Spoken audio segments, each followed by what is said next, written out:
Sexta-feira da 27ª semana do Tempo Comum. Eu sou o Padre Pedro Paulo e inicio agora mais um programa, a Bíblia no Mundo de hoje. Como todas as sextas-feiras dos nossos programas, os meus ouvintes estão habituadíssimos a começarem uma viagem antecipatória para o próximo domingo. Portanto, o programa de hoje vai ouvir avant-première, o Evangelho da 28ª semana. Sempre o Evangelho da tradição de São Marcos. Hoje ouvimos o capítulo 10 de São Marcos, capítulos 17 a 30. Naquele tempo, ia Jesus pôr-se a caminho, quando um homem se aproximou correndo, ajoelhou-se diante dele e lhe perguntou: Bom mestre, que hei de fazer para alcançar a vida eterna? Jesus respondeu: Por que me chamas de bom? Ninguém é bom senão Deus. Tu sabes os mandamentos: não mates, não cometas adultério, não roubes, não levantes falso testemunho, não cometas fraudes, honra pai e mãe. O homem lhe disse: Mestre, tudo isso tenho cumprido desde a juventude. Jesus olhou para ele com simpatia e respondeu: Falta-te uma coisa. Vende tudo que tens, dá o dinheiro aos pobres e terás um testemunho, um tesouro no céu.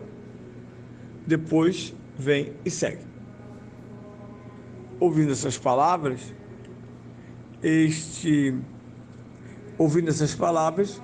anuviou-se-lhe o semblante, retirou-se pesaroso, porque era muito rico. Jesus, então, olhando à volta, disse aos discípulos: Como será difícil para os que têm riquezas entrar no reino de Deus. Os discípulos ficaram admirados com essas palavras, mas Jesus afirmou-lhes de novo: Meus filhos, como é difícil entrar no reino de Deus. É mais fácil um camelo passar pelo fundo de uma agulha do que um rico entrar no reino de Deus. Eles admiraram-se ainda mais e dizem uns aos outros: Quem pode então salvar-se? Fitando-os neles os olhos, Jesus respondeu: Ao homem é impossível, mas não a Deus, porque a Deus tudo é possível.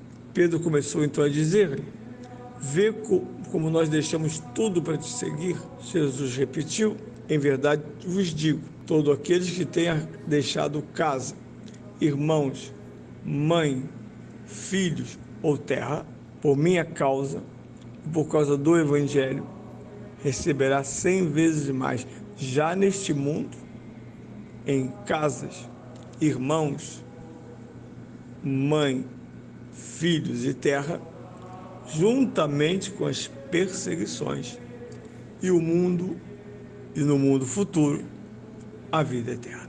Eis um grande evangelho que começamos agora a admirar cada uma de suas partes e que nos ocupará ainda no início da próxima semana. Bem, primeiro, há uma história, e o gênero literário dessa história é uma parábola, que vem conhecida como a parábola do jovem rico. Ok, mas há de se lembrar que ele diz que desde a juventude já cumpria, não é? Eu acho mais correto dizer a parábola do homem rico que do jovem rico. Não é um jovenzinho, é um homem adulto e com uma vida econômica, social e política consolidada. Com a expressão era muito rico, significa que ele já tinha uma estrutura econômica adagiata, ou seja, larga, né?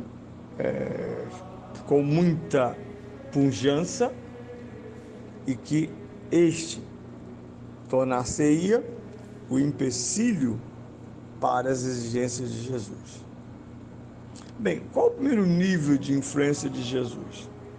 Que ninguém pode alcançar a vida eterna sem o cumprimento dos mandamentos. Então Jesus, nesse ponto, não inova, mas consagra até o fim a necessidade, o imperativo, o querigma do Antigo Testamento, que é bem colocado no capítulo 32 do Deuteronômio, quando Moisés se dirige ao povo e diz: hoje vos ofereço dois caminhos, a vida ou a morte. Por vida ele entende o cumprimento pleno dos mandamentos de Deus, isto é, da sua vontade, e por morte, a rejeição dos mandamentos e, portanto, da vontade divina. Por isso é colocado desta maneira. Jesus, então, repassa, em síntese, o decálogo e o escuta. E ele proclama aquilo que é próprio dos justos, lá, Salmos sobre a lei, isso é colocado com muita clareza. Quem é o sábio desde a sua mais tenra juventude?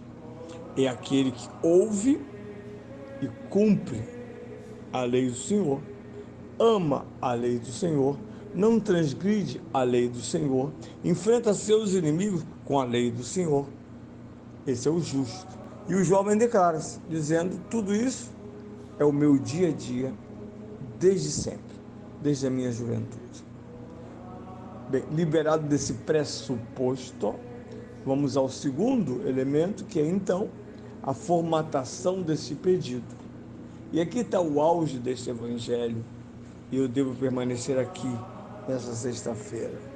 Jesus coloca-se no lugar de Deus, dizendo: bem, agora trata de seguir-me. Seguir Jesus equivale ao seguimento dos mandamentos. Isso fica patente no Evangelho de São João, lá entre os capítulos 14 e 16, os discursos de Deus, quando ele diz, inclusive no capítulo 14 mesmo: quem me ama guardará os meus mandamentos. Tema recolocado na primeira carta de São João: amar e seguir os mandamentos. Portanto, não se trata de um seguimento às cegas ou de um complemento. Assim como o viático dos mandamentos é aquele que leva qualquer judeu a aspirar à salvação, assim, depois de Cristo, aspirar o seu seguimento é poder, de fato, entrar e gozar do reino de Deus inaugurado por Jesus, no complexo de suas falas, da sua obra, sobretudo graças à sua Páscoa. Por isso esse tema é tão importante de ser tratado com alguém que pediu. Lembre-se que o pedido é esse. Não podemos esquecer o pedido. Alguém chegou correndo, ajoelhou-se e disse: bom mestre, que hei de fazer para alcançar a vida eterna?